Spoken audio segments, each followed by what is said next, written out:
Okay, now that I have shown you how to create a stylized tileable texture from one of your ZBrush sculpts, you can apply the same techniques for the stones to your floor texture that we have been sculpting.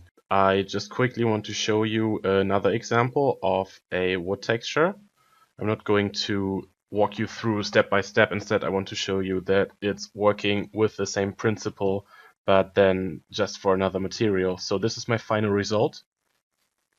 And as you can see, I've also taken again some light and shadow information. So my shadows aren't completely black. I've given them a bit of a blue color so that it's a nice contrast with the brownish wooden planks. So let's walk you through it. I'm going to hide all these layers.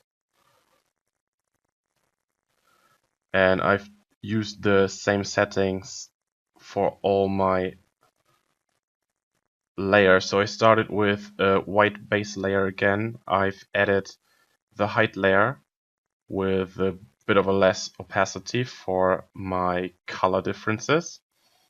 The sketch layer is in there again to get the highlights at the edges in there.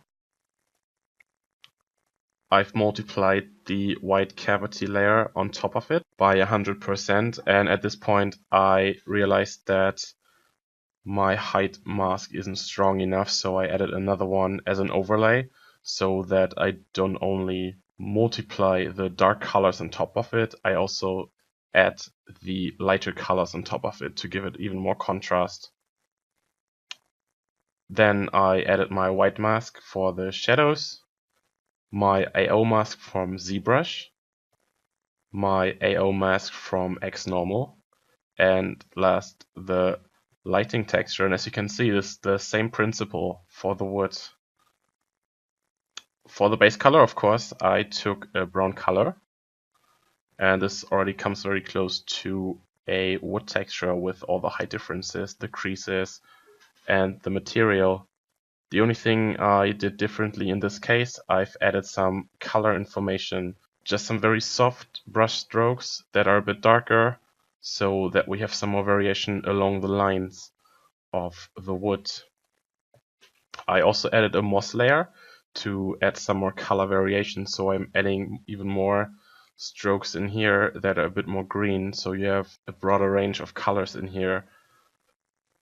I also added an edge layer. It's the same thing that we've done with the stones in the previous tutorial. And then I took these edges and I smoothed them out a bit by painting on top of them. So I blended them in a bit more with the wood so that the edges aren't that hard like in the stones. The same thing we've done with the normal map for our stones. I've taken a normal map.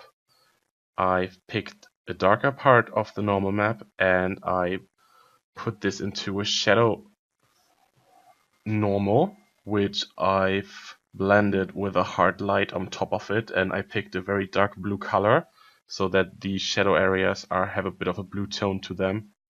And then I did the same with the light normal, but in this case I've picked a larger area so that the whole texture gets illuminated more. Then to get rid of the creases, again I've taken a brighter color and I've painted over it, and because my shadows were blue, I've taken a lighter blue color so that it looks more uniform in these areas.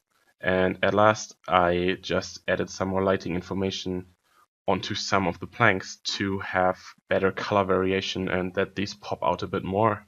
And that's already all I've done for the wood, and I'm looking forward to see yours.